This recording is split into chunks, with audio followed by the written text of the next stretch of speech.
적인 치유, 즉 축기 사역과 사후 관리, 그 임상적 통찰, 여기 오늘 세 번째, 지난번까지 요약을 해서 드렸는데 쭉 읽었으니까 우리가 다시 또 이렇게 한번 시간이 가겠고요. 그래서 결국은 그렇다면 과연 이 옛사람과 자아를 죽이고 깨뜨릴 수 있는 방법이 없을까? 왜 그러면 성경적인 치유사역, 즉 축사사역을 시도를 하고 그리고 그 관리를 어떻게 해야 될 것인가. 그 관리를 하다 보니까 가장 중요한 것은 그 영역에서 어떤 성경적인 치유사역이 이루어졌다고 한다면 거기에 어떤 그 결과물을 한다면 뭐 다른 거 없습니다. 우리가 생각할 때는 어떤 치유사역을 끝나고 나면 뭐 어떤 혁신적인 뭐 어떤 그 변화가 우리 삶에서 일어날 것이다. 거의 대부분 그렇게 이제 종교를 짓죠. 그런데 제가 치유사역을 한 37년 이상 해봤을 때는 절대로 혁신적인 변화라는 게 하루아침에 일어나는 게 아니더라고요.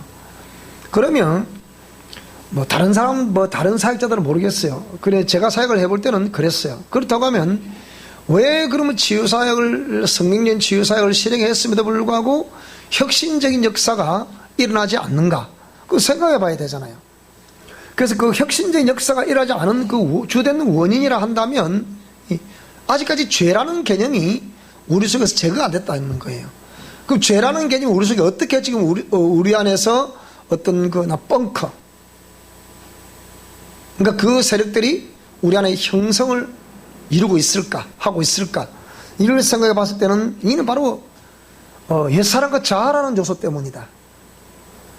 우리가 옛사람과 자아를 죽이고 깨뜨릴 수 있는 비책이 없을까? 과연 없을까?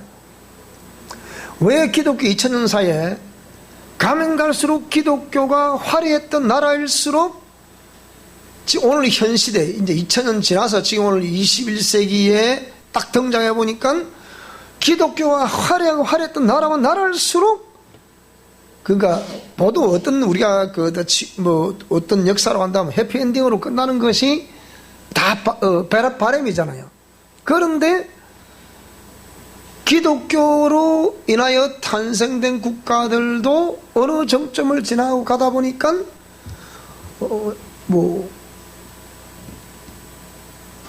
그 행복의 삶이란 것이 지속되는 것이 아니고 결국은 또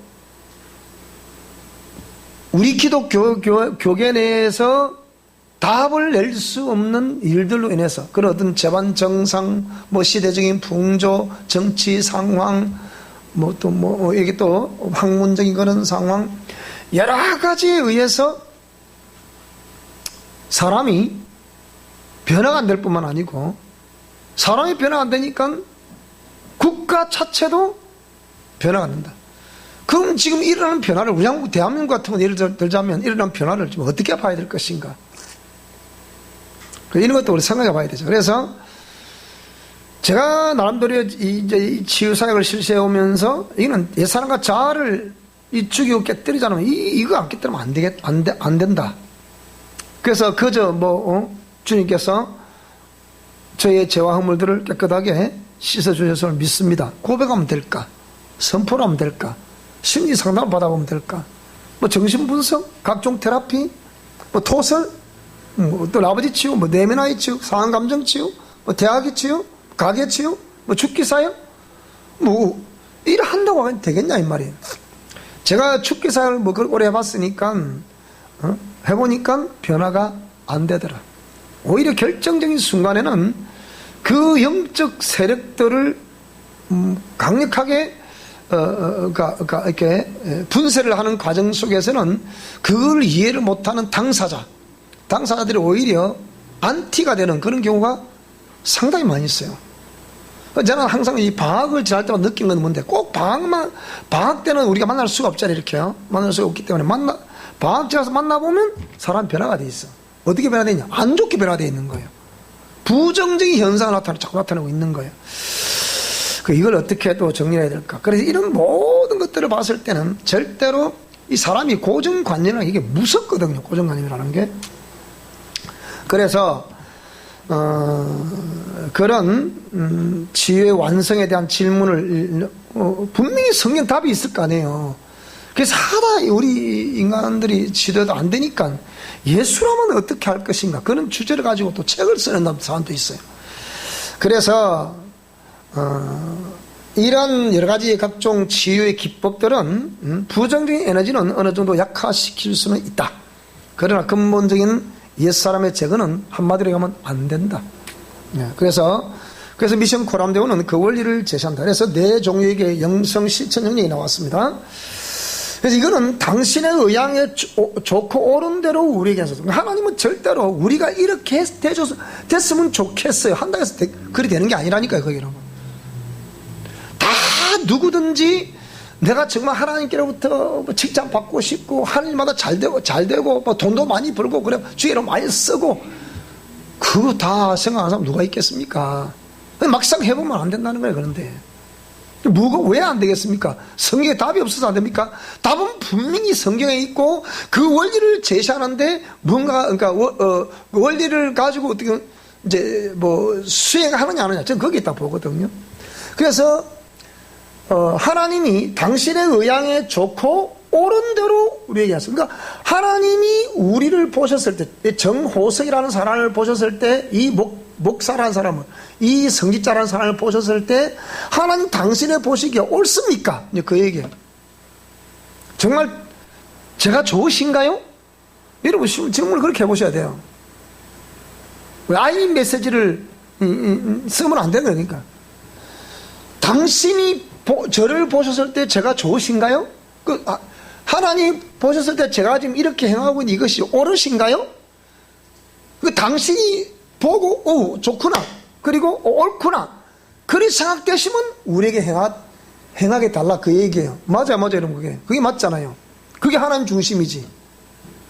내가 이렇게 기도했으니까 될 줄 믿어요. 내가 이렇게 또 헌신했으니까 될 줄 믿어요. 내가 이렇게 감사했으니까 될 줄 믿어요. 천만에 그러다고 되는 게 아니라니까요.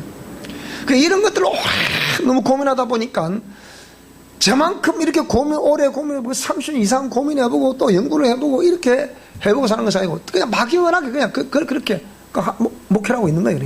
그러니까 다들 자기가 말하기 옳다고 다 옳다고 그래요. 대한민국의 어떤 목회자, 어떤 목사님들, 어떤 뭐 치유센터 원장님들, 기도원 원장 물어봐도 다 지금 옳다고 그래. 전부 다 자기가 말 다 하나님 역사라고 그럽니다. 아는 사람 누가 있을까? 누가 오겠어요? 그게 아무도 안 오겠지. 다 그렇다. 그런데 내가 옳다고 해서, 내가 이 방법이 맞다고 해서 옳은 게 아니라니까. 무슨 말씀이 되죠? 하나님 보시기에 좋으셔야 되고 하나님 보시기에 옳으셔야 된다, 이 말이 맞는 거거든요. 저 쓰는 거야. 그러니까 우리 2020년 우리 사랑의 교회 우리 미션 코람데오의 표현은 뭐냐? 당신의 의향에 하나님께서 보시기에 좋고 옳은 대로 저에게 행하십시오, 그 얘기예요. 그래야 주권이 하나님께 있는 것이지, 다 하나님 주권, 또 전지전능하신 하나님 주권, 말은 잘하지만은 그리 말해놓고 나 실제 삶에 들어가 보면 전부 지가 주권 행사를 하고 있어. 그러니까 뭐가 되겠어요? 그러니까 아직 아예 기도 응답이라거나 뭐 내가 어떻게 했기 때문에 어떻게 해달라는 어떤 바람이라거나 그거 생각하지 말아야 돼. 그럼 왜 저 목사님 어찌 알아는 얘기입니까 도대체가? 그래서 미션 코람데오 영성 실천 영역을 설명했는데요. 그래서 우리가 이 지구촌에서 태어난 인생이란다면 피할래야 피할 수 없고 당면 과제이고 직면할 수밖에 없는 환경 영역, 그러니까 대인관계 영역, 물질관계 영역, 건강관계 영역, 이 영역에서 그럼 어떻게 실천을 해갈 것이냐, 그 얘기요.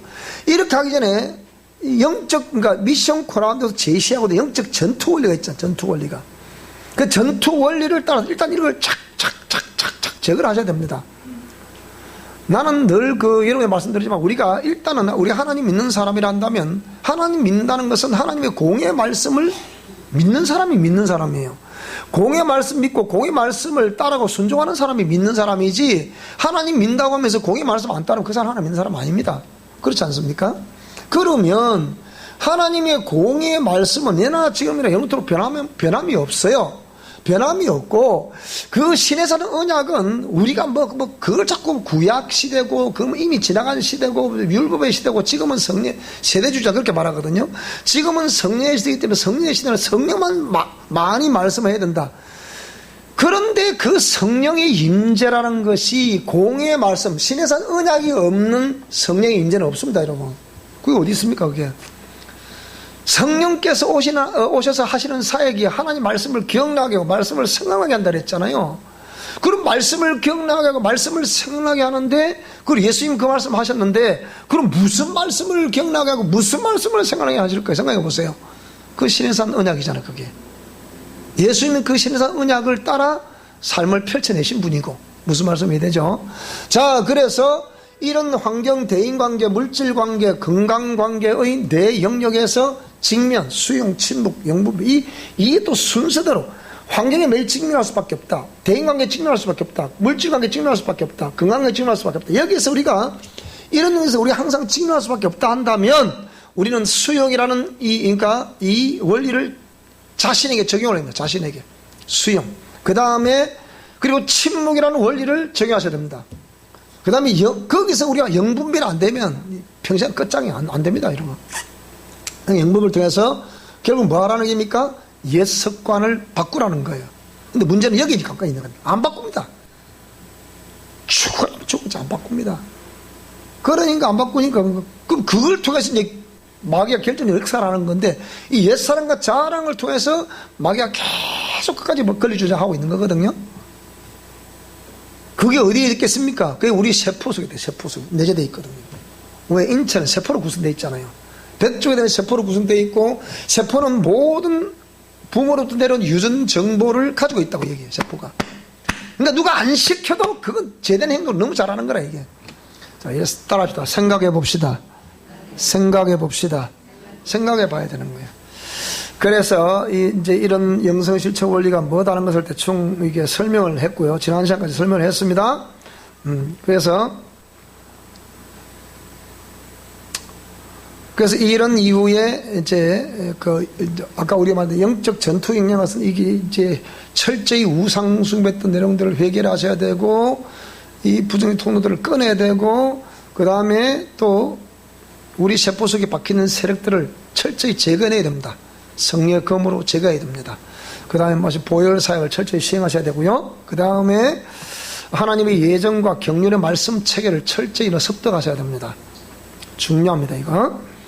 자, 그래서 성경적인 치유사역과 사후관리, 그 임상적 통찰이라고 했는데, 자, 여기서 이제 우리는 그리스도의 보혈로 정결케 된 내 영혼의 잃어버린 영광을 되찾고 하나님께 온전히 영광 돌려드리는 충실한 도구가 되어서 세상 속에서 그리스도의 소금과 빛, 그리고 향기, 편지, 그리스도의 정결한 신부로서 빛나고 같은 세마포를 챙겨 입고 영원한 신천 신지에서 그리스도와 더불어 세세토록 영생하며 여호와 하나님의 영광을 노래하는 것이 우리가 미래적으로 해야 될 일이다. 이렇게 이제 마무리를 했는데요. 자, 요약을 오늘 감사의 걸 한번 보겠습니다. 딱 이맘때죠. 몇 년 전에 이맘때 제가 책을 출간했었죠. 아카시아 향기가 콧끝을 스치고, 감사의 글입니다. 청보리의 싱그러움과 능쿨 장미가 담을 넘는 모습을 보며 어린 시정을 회상합니다. 이렇게 순박한 마음을 가지고 일생을 살아가야지. 우리가 청소년기 시절에 이런 마음을 가지고 다 살아가고 있잖아요. 우리 여성들은 여러분들의 그런 어린 시절을 생각하고, 우리 혜인이처럼 오늘 혜인이도 하나님께서 너의 지혜를 많이 기도하라 그러시더라, 하나님이 그러시는데, 그러면서 미래를 위해서 길을 이끌어 달라고 기도하고, 또 매일 한 시간씩 이렇게 기도를 함으로 인해서 이렇게 일생을 하나님께 이끌어 주세요, 이렇게 기도를 하라, 저걸 얘기하더라고요. 이렇게 해서 이런 그 모습 바라보면, 우리가 어릴 때 항상 옛날에 어릴 때 우리가 그랬어요. 박정희 대통령이, 고인이 되신 박정희 대통령이 늘 소풀을 뜯기면서 책을 읽었대요. 그래서 저도 한번 흉내를 내봤어요. 나는 그게 안 되더라고. 근데 밖에 나서 책 읽으니까 정신이 산만해서 안 되더라고. 그것도 하는 사람이 아직 못하겠더라고, 해보니까. 자, 그래서 가난한 집안에서 태어나서 배움에 기회조차 상실해버린 채 사방에서 밀려오는 허무에 스스로 삶을 단절코자 했던 청년기 시절, 동생을 통해서 찾아오신 내 인생의 희망이었던 예수 그리스도, 안내자 없이 나름 열심히 최선을 다해 섬기고자 했던 것이 오늘 주의 종이라는 위치에 저를 있게 하셨습니다. 그러나 저의 신앙의 길은 왜 이다지도 험한지, 많은 사람들이 제가 처음 이 주의 종이 되기 전에 제가 섬겼던 목사님 저보고 그러시더라고요. 자네는 주의 종의 사명이 아니네, 이러시더라고요. 당신은 사명인데 저는 아니라 그러더라고요. 그래서 나는 아닌가 보다. 그럼 내가 뭘 해야지? 그러나 이미 나름 하나님께서는 저에게 하신 말씀이 있었고, 제가 지금 백석대학교 전신이었던 방배동 총신을 제가 나왔는데요, 86년도 제가 졸업을 했으니까 그 졸업하는 그날, 그 전날에 하나님 내일 졸업할까요? 기도를 쭉 하는데 하나님 그때 하신 말씀이 뭐냐? 내가 너를 지명하여 불렀나니 너는 나의 종이라, 이러시더라고요. 그래서 나름대로의 이제 내가 목회 이 길을 걸어가야 되는구나, 그렇게 이제 생각을 하고, 그때는 군대를 갔다 온 이후인데, 그래서 생각을 하고 하려고 하는데, 제가 섬겼던 목사님은 자네는 목사의 사명이 아니네, 이러는 거예요. 그러니까 얼마나 제가 걸어갔던 이 길은 왜 이리 험한지, 그리고 처음 예수 믿을 때부터 이렇게 시작했던 하나님과의 그 관계 속에서 내게 엄청난 말씀들을 하셨던 그 하나님이 왜 엄청난 말씀을 하시는데 실제의 삶에서는 그것이 이루어지지 않는가, 이 생각해 봐야 되잖아요. 기도하면 나름대로 감동 주시고 음성도 주시는데 그걸 왜 실제 삶에서 이루어지지 않는가, 이 갈등은 말도 못합니다. 말도 못해. 그래서 어떤 분들은 부모님들의 어마어마한 그 기도의, 그러니까 중보 기도에 쌓아놓은 분량에 의해서 특별하게 기도를 하지 않고 안 해도 보니까 잘 되더라고, 내가 보니까. 저는 제가 당대 신앙인이니까 저희 어머니 아버지가 저를 위해서 기도해 준 게 하나도 없잖아요. 그래서 왜 사람들이, 주의 종들이 자꾸 그런 믿는 가문과 혼사를 맺으려 하는지 이유가 이제 알겠어요. 제 세월 전화를 놓고 보니까. 그래서 저는 이때의 기도가 하나도 없는 사람으로서 제로 상태에서 출발하는 사람이잖아요. 그러니까 기도를 안 하면 안 되고, 그리고 성경을 안 보면 안 되고, 또 나름대로 열심히 하지 않으면 하나님의 인도를 받을 수 없는. 어떤 사람은 물어보면 하나님이 나에게 복을 주셨습니다, 어떤 매일한다. 나는 아무리 기도도 안 되고 아무리도 안 되더라고, 그게. 왜 나는 안 되는가? 근데 안 되는 이유가 있을까요? 근데 안 되는 이유를 모르겠다고, 나는. 그래서 여기에 사방에서 밀려오는 허무에 스스로 삶을 단절코자 했던 청년기 시절이라 참 아이러니하게, 그래서 가난한 집에 이제 부잣집으로 살다가 하루아침에 그냥 그러잖아, 난강땡 저만 보면 내가 니 때문에 됐어, 우리는 완전히 쫄딱 망해버리고 너 난강땡 만들어서 저게 지금 다목적댐이잖아요. 홍수 조절 기능을 하고 공업용수로 쓰고 농업용수로 쓰고 식수로도 쓰는 게 저거잖아요. 내가 너를 볼 때마다, 난강댐 너를 볼 때마다 수많은 인생들에게 도움을 줄 줄보다 나는 니 때문에 우리 가문은 쫄딱 망해봤다. 이렇게 내가 무슨 얘기를 하는데, 그러니까 여기는 훤한데 여기는 전혀 되지 않는. 그러니까 그때는 예수님 안 믿었으니까 그냥 인생을 살다가 그러대요. 장례식장에 가보니까 죽으면 끝이 헐헐 가세요. 어디로 가 도대체? 어디로 가는지 알아야 갈 거 아니에요. 할머니가 돌아가신데 좋은 데로 가세요. 좋은 데가 어디다 도대체가? 이렇게. 그래서 그냥 끝내야 되겠다. 이 삶은 뭐하냐? 뭐 아무것도 가진 것도 없고 도와준 사람도 없고 뭐 힘도 없고 뭐 어찌될 바도 모르겠고. 난 지금도 이해가 안 가지. 아버지가 공무원이셨고 형님도 다 공무원이셨는데 그 머리가 바보도 아닌 사람들이 왜 자식이라거나 또 동생들에게 인생은 이렇게 살아라 저렇게 살아라 이렇게 살아야 된다 그렇게 왜 가르쳐주지 않았을까? 난 그게 이해가 안 되는 거예요. 그래서 목회자가 된 이후에 이런 오랫동안 고뇌와 갈등과 이런 걸 거쳐서 그렇구나, 우상 숭배의 부정적인 영향력이라는 게 이렇게 무섭게 우리 정신세계를 좀먹고 있었구나, 지배하고 있었구나, 이걸 알게 된 거예요. 그러니까 아버지도 그렇게 될 수밖에, 기울어가는 가세를 바라보며 당신도 몸부림을 쳤지만 그렇게 될 수밖에 없는 그 삶이 이해가 되는 거예요. 또 거기에 태어났던 아버지가 알코올릭이 계셨으니까 형님들도 다 알코올릭이 다 있잖아요. 그래서 거기서 또 형님들도 그 우상숭배형이라는 게 그 젊었을 때 우리는 돈이 없어서 학교에 월납금도 못 주잖아요. 그런데 형님은 뭐 지리산 천왕봉 정상을 내가 100몇십 번을 가봤다. 동생들은 죽으면 다 죽어. 그 소리 들으면. 그러니까 저는 지금도 그 형님 관계 별로 안 좋아. 그래서 우리 형님 또 돌아가셨군요. 또 큰형님만 남아 계신데 지금은 큰형님이 또 이제 연세가 이제 70 넘고 이제 중반대 가니까 또 이제 내 계셔도 또 알래. 인생은 왜 이렇게 대화할 사람 일이 없는 거 그런 생각이 드는 거예요. 그러니까 지금은 형님과 대화를 해보고 싶은데 이제 내 의전을 맞고 나니까 왜 또 이렇게 계시냐 또.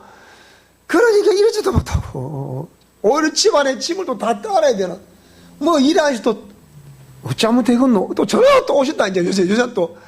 그러면 제가 그걸 또 다 해두고 이 도대체가 그래서 이 우상숭배의 부정적 영향이라는 게 이렇게 무섭구나, 그걸 제가 압니다. 그래서 이렇게 인생을 그냥 끝내야 돼. 죽으면 끝이라는데 뭐 굳이 이렇게 살아야 될 이유가 뭐가 있나. 이런 시점에 동생이 전도를 하는 거예요. 형님 나 따라 교회 가자 이러는 거예요. 안 그래도 막 괴로워 죽겠는데 내보고 교회 가니까 그랬거든요. 안 그래도 지금 죽겠는데 맞죠. 근데 가만 형이 가음을 지니까 또 지가 또 말도 못하고 또 그래 또 미안하기도 하고 알았다 내가 언젠가 교회랑 갈게. 지금은 내가 가고 싶으면 합니다. 언젠가 갈게. 이걸 또 따뜻하면 또 뭐라. 몇 개월 전에 또 어느 날 또 그래 와서 형님 그때 교회 간다 그랬다 아이가 또 이러는 거예요. 그러니까 그때 교회 간다 그랬잖아. 그래 그 약속을 했지. 그래 그럼 가자 그러는 거예요. 그게 그 길로 교회 가고 지금까지 목사 돼버렸습니다. 이래가지고 그리 됐는데, 그래서 신학교와 교회에서 가르쳐주는 대로 열심히 성경을 읽고 기도하고 전도하며 중심으로 섬겼던 순수 신앙인의 삶, 그렇게 하면 할수록 심한 괴리와 모순, 잘 돼야 되잖아. 분명히 예수 믿어 복 받는다 그대. 그럼 복을 받든지 뭐 잘 되든지 해야 될 거 아닙니까? 복은 그냥만 누가 그래도 웃으면서 그러대요. 막 아이고 예수 믿으면 집 사네. 집 사 그런단다요.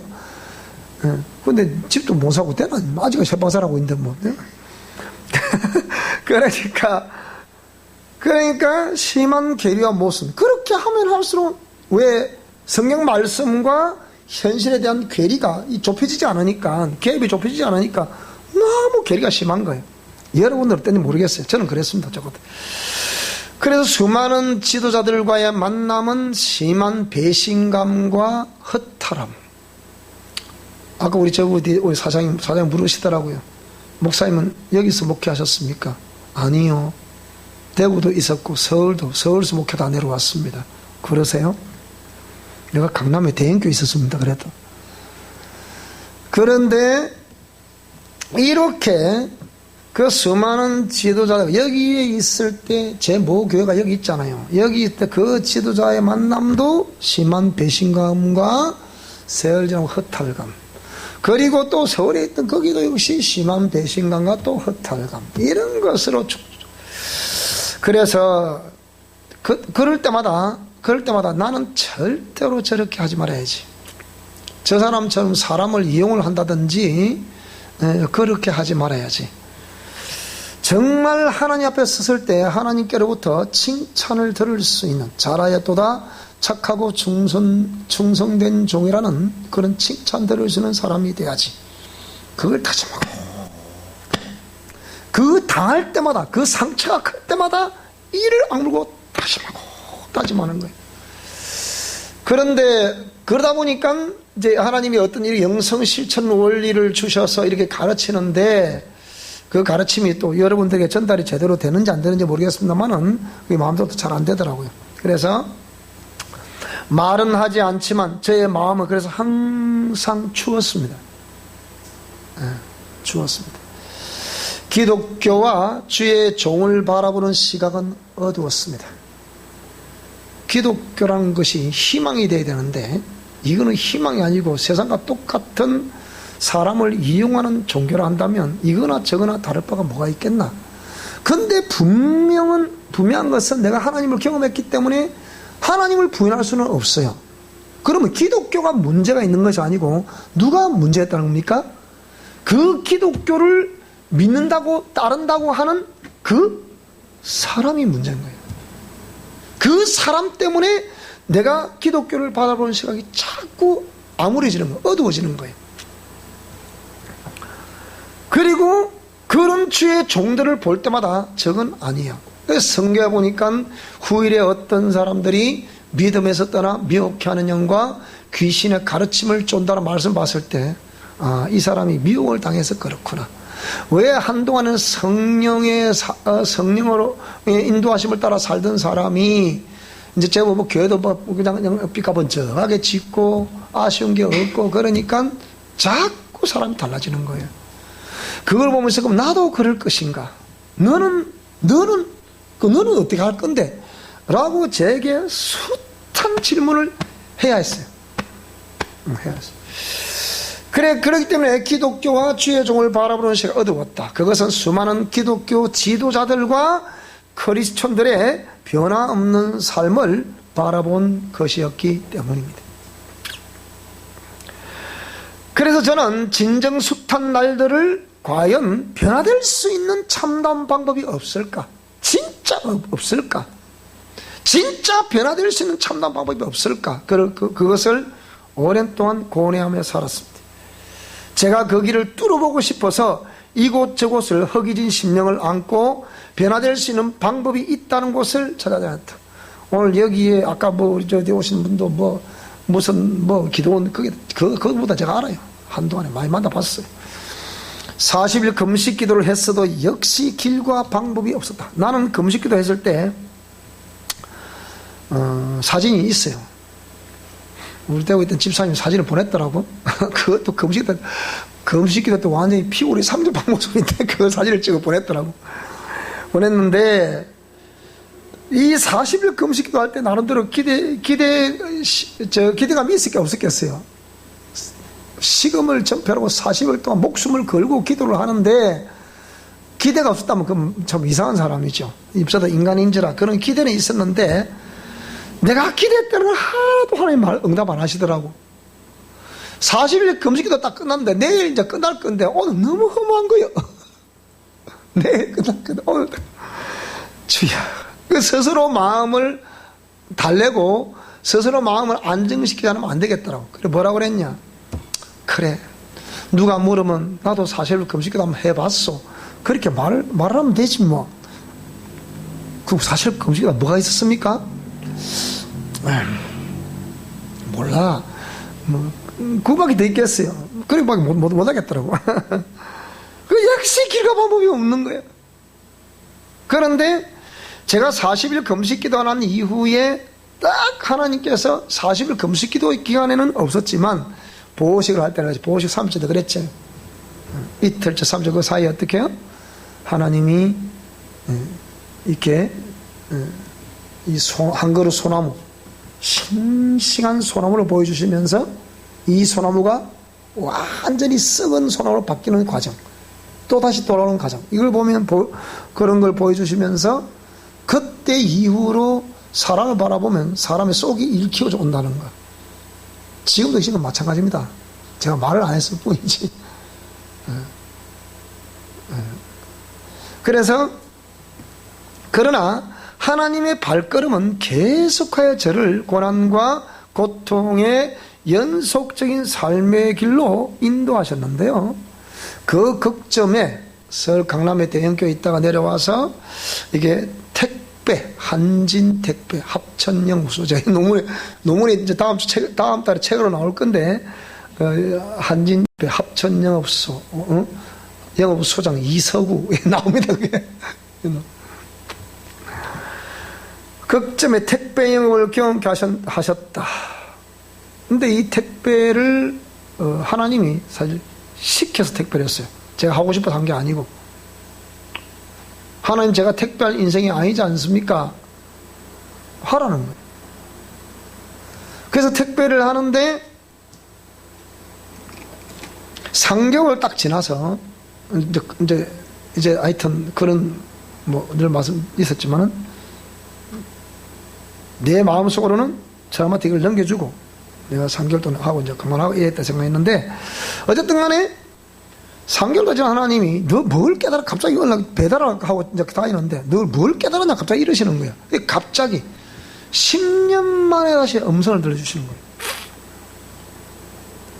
그러면서 제가 3개월 동안 똑같은 길을 3개월 동안 코스를 다니고 그 3개월 며칠을 다녔다는 얘기입니까? 똑같은 길을 며칠 다녔다는 거예요? 적어도 90일을 다녔다는 거예요.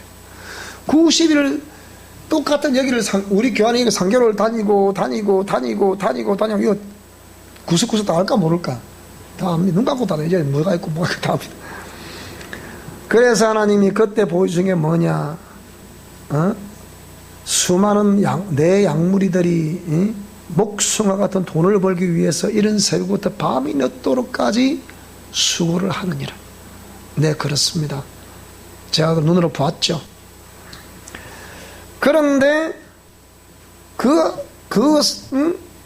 양무리들이 그 엄청난 그 수고에 의해서 목숨과 같은 돈을 벌어가지고 내 종들이라는 너희들이 강단에서 외치는 소리가 나의 음성인 줄 알고 그들은 그 목숨과 돈을 벌어서 주일헌금도 하고 11조도 하고 감사헌금도 하고 구제헌금도 하고 성경헌금도 하고 특별히 건축헌금도 하니라. 이제 우리도 건축합니다. 이제 돈이 특별히 건축헌금도 하느니라.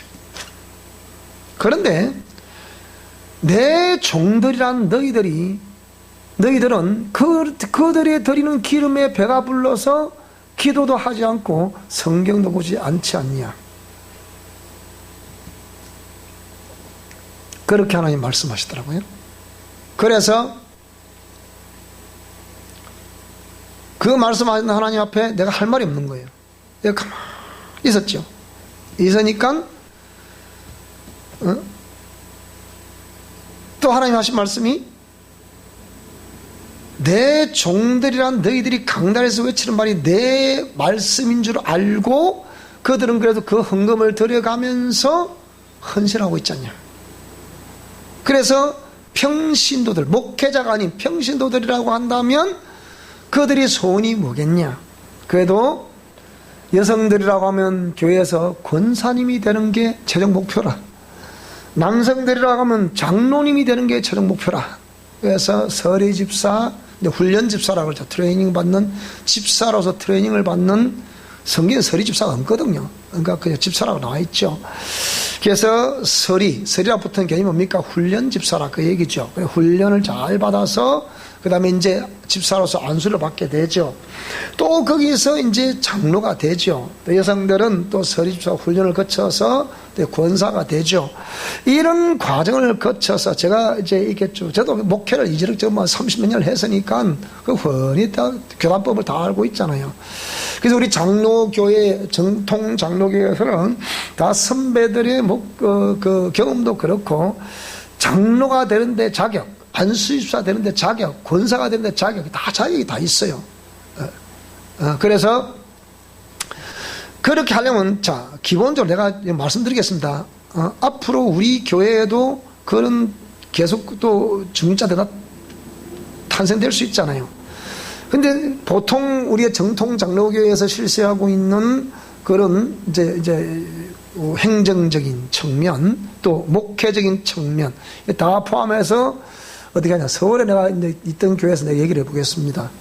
장로가 되려고 그러면 적어도 1억 이상을 작정 헌금을 해야 됩니다. 그래야 장로가 됩니다. 제가 있던 교회 그랬습니다. 그리고 적어도 안수집사는 적어도 3천만 원 이상 헌금을 해야 안수집사 될 자격이 됩니다. 그 다음에 권사도 2천만 원 이상 해야 됩니다. 그렇게 하더라고요. 그런데 그런 특별한 이제 경우를 또 의미한 거고, 그렇게 되기 위해서 첫째는 예배를 철저히 체크를 합니다. 주일 낮 예배, 오후 예배, 수요 예배, 금요 예배, 구역 예배, 요거를 5가지를 철저히 체킹을 합니다. 거기에 60% 이하는 불합격, 안 세웁니다. 그 다음에 헌금하는 걸 철저히 체킹합니다. 11조 쫙, 감사금 쫙, 주일연금 쫙, 성경금 쫙, 건축금 쫙 다 빼가지고 여기에 매달마다 해야 될 게 11조가 빠졌다. 그것도 어쩌면 불합격. 또 어떤 불합격이 됩니다. 그런 것다. 그래 하더라고요, 보니까. 그러니까 하나님 하신 말씀, 그걸 제가 알고 있잖아요. 하나님 하신 말씀이 그들이 너희들이 하는 말이 내 말인 줄 알고 있게 그런 중직자가 되어보기 위해서 예배를 철저히 참석하고 철저히 예물을 드려가며 너희들의 말에 순종하고 있지 않냐. 네, 그렇습니다. 그래, 특별히 새벽 기도도 하니라. 제가 서울에 대형교회 있을 때 보니까 그냥 새벽 기도 하면 거의 막 상당수 좁니다, 이렇게. 밤새 일하고 하고 졸릴 수밖에 없죠. 근데 그 장면이 딱 지나가니까 하나님이 갑자기 통통한 한 마리의 양을 보여줘요. 통통한 양을 보여주는데 좀 있으니까 어느 한 사람이, 강단에 선 사람이 손을 딱 뽑는데 완전히 이게 이리의 발톱이야. 보니까 털이, 이거 분명히 사람인데, 가운을 입은 사람인데 손을 이렇게 쓱 이렇게 한다 보니까 완전히 이게 막 딱 우리 매일 이렇게 하고 올라오는 어흥 하고 올라오는 딱 그 모습이야. 조금 있으니까 통통한 양이 그냥 빵빵빵빵 웃는 거예요. 오늘 우리 저 딸내미처럼 막 그냥 지름이 지가 뭐지 웃어댈 판이가 지금 뭐 야 이놈아 하나님 말씀을 잘 들어 이놈아 지가 뭘 아나 저놈이. 그러니까 막 양은 통통 웃는데 뭐 조금 있으니까 손을 쓱 올라오더니 그 양을 스트롱을 딱 보더니 그 양의 옆구리 딱 팍 찍으니까 스트롱이 쏙 안에 들어가는 거야. 그래서 쪽쪽 빨아먹는 거 보니까 피를 쭉쭉 빨아먹고 있는 거야. 그러니까 그 양이 이 갈비뼈가 항상 갈비뼈 보면서 가죽만 딱 덮여놓은 그 모습이 되는 거야. 질병든 양처럼. 그러더니 조금 있으니까 손을 쭉 빼는데 보니까 이 완전히 이 발톱이 있는, 이 발톱이 일이 나 있는, 우리 이런 거 많이 봤잖아요. 이거 올라오는 거예요. 그러다 막 그 가죽 막 덮인 양을 팍 어깨줄로 팍 찍으니까 막 으악 하는 거예요. 순간적으로 으악 하는 거예요. 그래 확 잡아 찢어버리니까 이 가죽이 막 쫙 찢어면서 그 쫙 붙은 살절까지 확 찢어가지고 입에다 팍, 입에다 갖다 팍 넣는다 보니까 이게 사자를 울처럼 변하는 거예요. 그 사자가 털이 푹 나와가지고 막 그 사자가 왜 이 사냥을 해가지고 팍팍팍 먹다 보니까 이거 피 버벅이 돼 있잖아. 그런 모습으로 딱 그 모습이 딱 보여. 그러니까 저기서 조금 전에는 한 마리 양이라 그랬죠. 잡아 찢어고 뒹구다 보니까 사람 그게 피 두성이 나면 다 으아가 비명하고 뒹구는 거예요. 내가 그 모습 바라보고 지금도 그 모습 생각하면 그냥 여기가 막 쿵쿵쿵쿵 하고 그래요. 막 그것 때문에 한동안 내가 울고 그때 그 물고 설교했잖아. 그 이 설교를 할 때마다 지금도 그 생각하면 자꾸 막 이렇게 막 콧등이 시끄러지고 자꾸 그 가슴이 뭉클뭉클 하는 거예요. 그래서 하나님 그때 하신 말씀이 뭐냐? 너는 내 참종이 아니냐? 내가 너에게 택배를 시킨 것은 이 양무리들의 심정을 알아라고 내가 택배를 시켰느니라. 그러시는 거예요. 그 택배를 시킨 이유를 제가 알았죠. 3년을 딱 내가 했습니다. 그런데 그런 과정 속에 좀 있으니까 그것도 항상 아이들은 뭐 중학교 고등학교 다닐 때인데 아이들은 대학 진학을 전부 다 포기를 해야 돼. 아내는 유방암으로 생사를 넘나들어야 하고 그 10년이나 서울서 내려와가지고 그 10년 동안의 광야샤를 거치면서 이런 일을 제가 다 겪었습니다. 이런 일을. 그러니까 사람이 찾아옵니까? 그런 일이 자꾸 연쇄적으로 벌어지니까 노예 어른들이 막 찾아오는데 뭐라고 하냐? 와갖고 공통적으로 하는 말씀이 뭐라고 하냐면 정 목사 알지? 뭐 때문인가 알겠지? 내가 그러는 거예요. 왜? 목회를 해야 될 사람이 목회를 하지 않고 택배를 하고 있기 때문에 그걸 좀 당하고 있다는 거야. 내가 보고. 하나님 나보고 뭐라 말씀하셨다고요? 내 양무리들의 심정을 알아라고 내가 택배를 시켰느니라. 하나님이 쉽게 사고 있는데 내 마음도 모르고 뭐라고요? 목회자가 목회를 안 하고 택배를 해서 그렇게 당하고 있다는 거예요. 이렇게 하나님의 인도하심이 있고 음성을 듣는 사람과 듣지 못한 사람 차이가 다른 거예요, 여러분. 그래서 아이들은 대학 진학을 포기하고 오늘 조금 전에 아까 우리 영수가 왔잖아요. 그때 영수가 그래도 아이돌 가수였잖아요. 가수도 포기하고 사모님은 그래도 그 사이에 그래도 어떻게 뭐라도 벌어서 뭘 해야 될 거 아닙니까? 그러다 보니까 저 진주 보건병원에 그렇게 근무하다가 완전히 유방암 걸려서 뭐 사설을 또 헤매고 이런 걸 겪다 보니까 사람들이 공통적으로 뭐라 생각하냐? 끝났다. 정 목사 끝났다 이제. 뭐 하늘만 대행이 뭐가 있나? 뭐지 뭐 잘났다고 떠들었더만 뭐 강남에 대행교로 가고 떠들었더만 뭐 저렇게 뭐 대행 거 봐봐라. 뭔 웃기다니 말이야. 이런 게 얼마나 여러분 그 눈길과 그 시선들이 너무 부담스러운 거예요. 그래서 우울증이나 그렇게 우울증 오는 줄 몰랐어. 내가 우울증 걸린 사람이 아니거든. 대인기피증 내가 당할 사람이 내가 아니거든. 그 대인기피증이 오고 우울증 오고 막 그러더라고 그게. 그 웃기다 그거. 자, 참으로 고통과 눈물로 얼룩진 길이었습니다. 이 구도자, 그러니까 전도자는 어떤 전도해주는 사람이 전도를 해줘서 전도를 받은 사람. 전도자. 구도자는 뭐냐? 진리를 알고 싶어서 도대체 진리가 뭐냐? 이래 찾다가 진리를 만났어. 이 사람은 구도자라 그래요. 여러분들은 구도자가 되시기 바랍니다. 누가 전해줘서 그걸 믿고 따라한 것보다는 내가 정말 진리를 알고 싶어서 정말 진리가 무엇이며 하나님 말씀대로 사는 게 무엇인가 그게 발버둥 치는 사람이 되어야 하나님 그 사람을 만나주십니다. 어떤 사람이 전해줘서 깨달았다.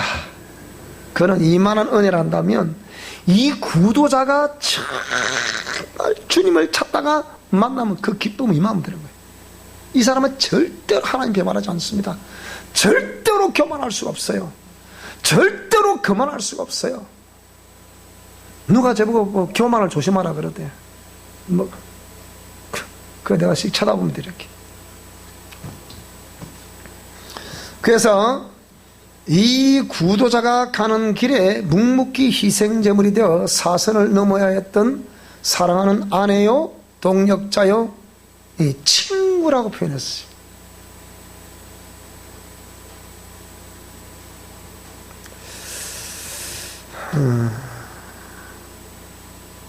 사모는 여러분이 사모님을 대할 때 절대로 함부로 대하시면 안 됩니다. 여러분이 사모를 대할 때 저를 대하듯 대하셔야 됩니다. 여러분 반드시 존대하셔야 됩니다. 그저 이렇게 목사야 뭐 마누라니까 뭐 그거 대하라 천만에.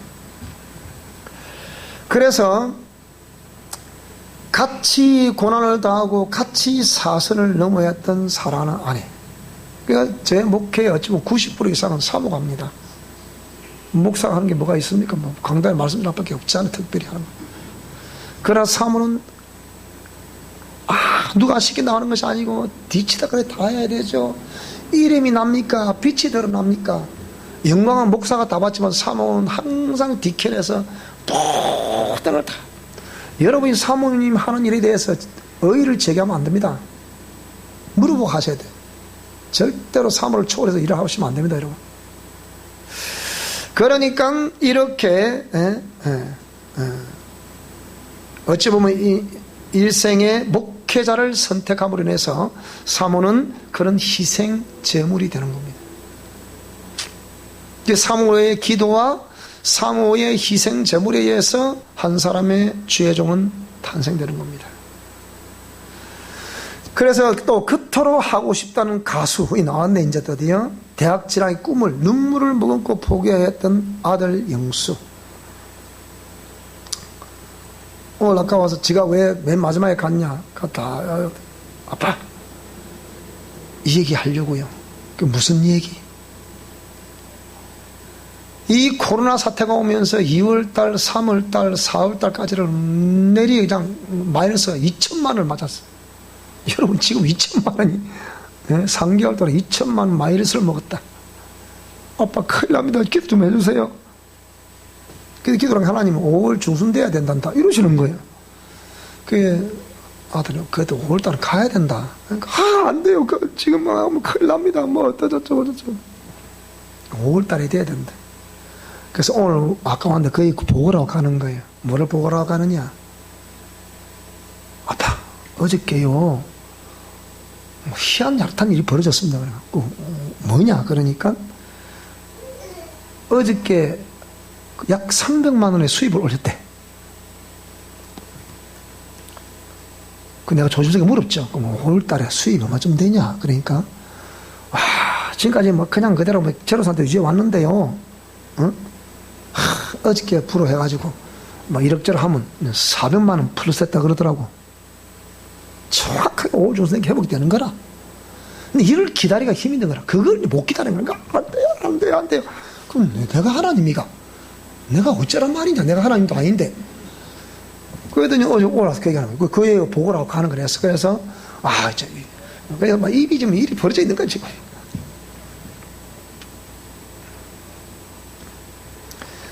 가난한 목회자의 딸로 태어나 마음껏 소유해보지도 못한 채 항상 눈물 짓던 딸 은혜. 는 이 논문의 숨은 저자들입니다. 다같이 희생대물이 된 자들 아닙니까? 그래서 목회자의 가족은 여러분 함부로 대하셔도 안 되고, 그만 일반 이렇게 사는 분들 같으면 뭐 그거는 여러분 알아서 하시겠지만은 저희 같은 저도 저희 같은 살아온 사람들은요 여러분 함부로 대하시면 안 됩니다. 그건 하나님 심판하시게 돼 있어요. 틀림없습니다. 그는. 그래서 이 아들을 간단하게 한 줄로 표현했지만, 그래서 지가 하고 싶은 가수도 포기를 하고 대학도 포기를 하고, 그래서 또 처음에 저 일을 지금 이제 타협은 그 일을 하다가 또 그 좀 더 젊었을 때 한번 넥타이를 메고 해보고 싶다 해서 또 보험회사에서 5년을 하다가 뭐 신나게 까먹고 일하다가 이제 다시 또 들어간 거거든요. 다시 들어갔는데 지금 보세요. 얼마나 국가 경제가 지금 힘든가요? 올 연말 때 보세요. 연말 내년까지 때 보세요. 지금 난립니다. 그런데 정통한 정보자, 제가 지금 그냥 정보 그냥 그렇게 이야기한 게 정보나 첩보가 아니라 내가 지금 직접 듣고 왔잖아요. 그런데 이 코로나 이 사태를 갖고 좀 뭐 초기 방역도 중요하지만 더 사전에 막았으면 이런 일이 없을 거 아니에요. 조전에 초장에 다 오픈해놨다가 당하니까 막 잽싸게 움직여서 참 그래도 그래 알았다면 네 세상이다 그래. 그래갖고 방역을 초기 방역을 잘해서 지금 이제 우리 한국 방역을 많이 막았죠. 그런데 이걸 가지고 대선까지 끌고 간다. 이게 정치판이거든요. 자 그러면 다시 말씀드려 지금 역대 대통령이 취임 3년을 지나서 지지율이 70% 이런 대통령이 없지 않습니까? 지금 처음이란 말이에요. 어제 신문 사설을 났더라고요. 과연 이 문재인 대통령이 이제 정말 어떤 그런 어려움 상황 없이 마무리를 잘할 수 있겠냐? 그렇게 신문에 사설을 났더라고요. 그거는 앞으로 2년간의 경제 회생에 달려 있다. 앞으로 2년도 경제 회생이 되겠습니까?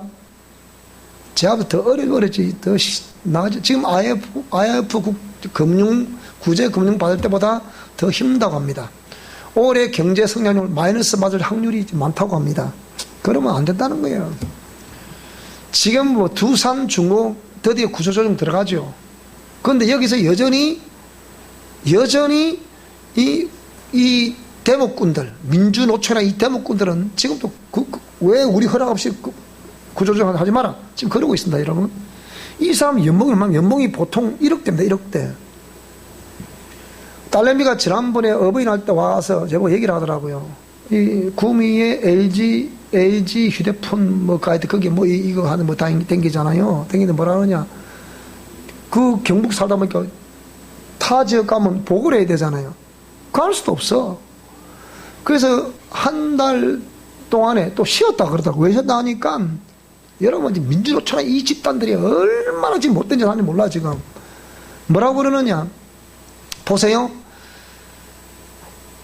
평소 때는 잘 들어보세요. 평소 때는 1억 연봉자이면서 주 8시간만 일하려고 하는 거예요.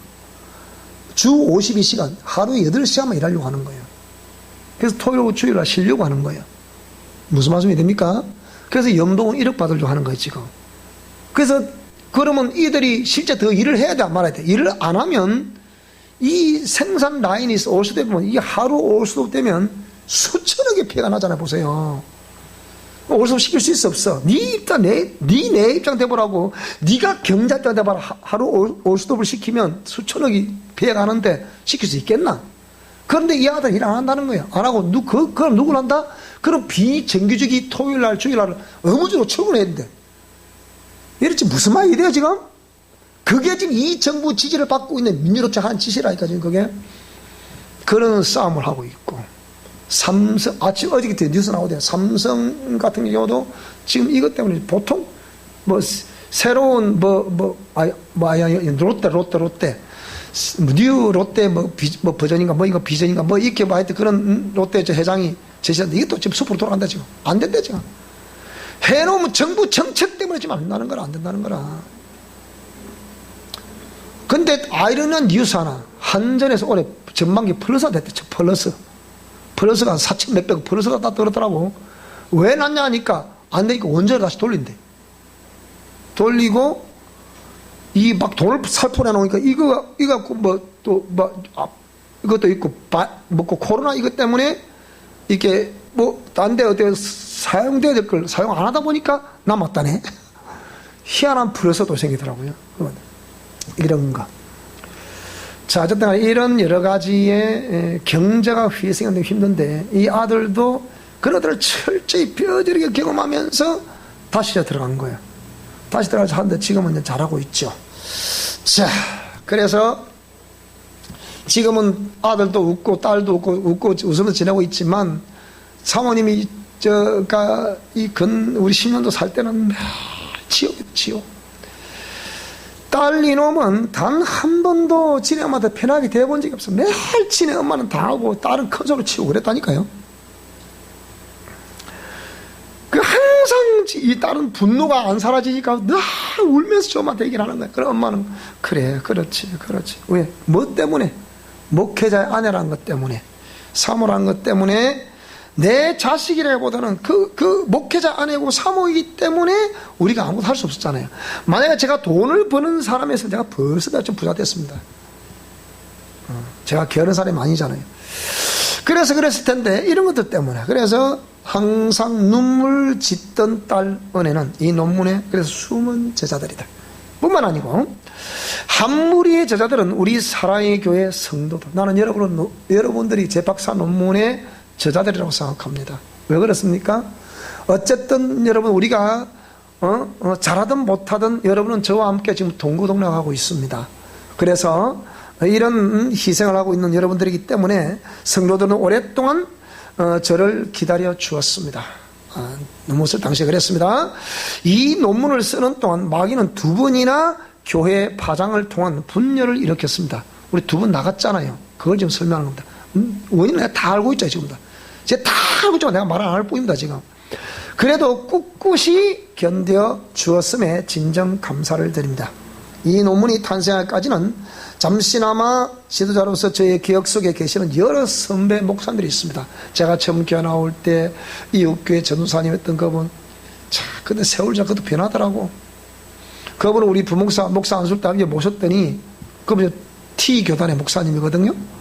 T교단의 목사님인데, 저는 어릴 때 그 추억이 생각이 나고, 그때 너무 그 감사했던 그게 생각이 나서 그분을 이제 모셔서 목사, 우리 한 분을 외부의 교단이라도 목소릴 수 있거든요. 우리 교단법 그럴 때 있거든요. 그래서 그분이 생각이 나서 할래 했더니, 딱 그분이 안 해주려고 그러더라고. 왜? 우리가 이상하다는 거예요. 그래서 내가 보니까, 사람이 이렇게 변하는구나. 우리는 애틋하게 옛날에 그걸 못 잊어서 다 늘 기억을 하고 있는데, 이분은, 하여튼 이름이 김머식이라고 기억을 하고 있는데, 이분은 우리를 기억을 하고 있지만, 그 외에는 인정을 안 하려고 하더라고요. 그래서 또 T교단에 있는, 저한테는 집사람 사촌 처남이 되죠. 목사님. 그 목사님, 그럼 우리 그때 통합체 둘 모셔왔죠. 그죠? 우리 예식할 때. 왔더니 그분이 온다고 하니까 온다는 거예요. 내가 하도 참 감사하다. 어째 저렇게 감사할까 싶은 거예요. 당신이 지금 은퇴하셨거든요?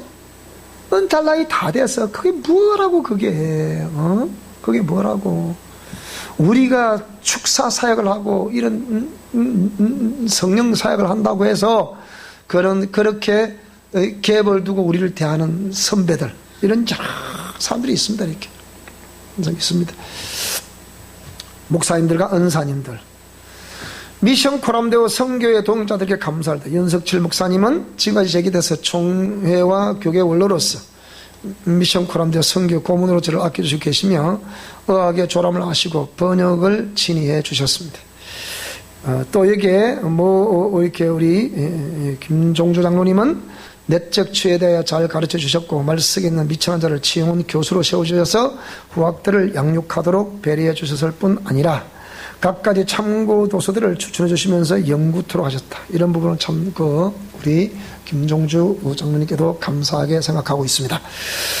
이구용 교수님께서는 평생 선교단체에서 제자 양육을 하셨고, 사역 말미에 험난한 치유사역을 위한 제자 양육을 위하여 헌신하시고 계시는 가운데 제게 부족한 바운더리가 있는 진정한 영적 리더십을 직접 보이시며 가르쳐 주셨고, 글자 한자 한자를 교정해 주시면서 꼼꼼히 논문을 지도해 주셨습니다.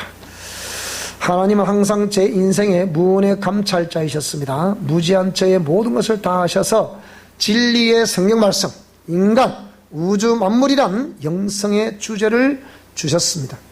그 속에서 환경, 대인관계, 물질관계, 건강관계라는 영성 환경과 그 다음에 수용, 침묵, 영분별, 역구속, 교정, 영적 경에서 설정이라는 영성 원리 및 방법을 주셨습니다.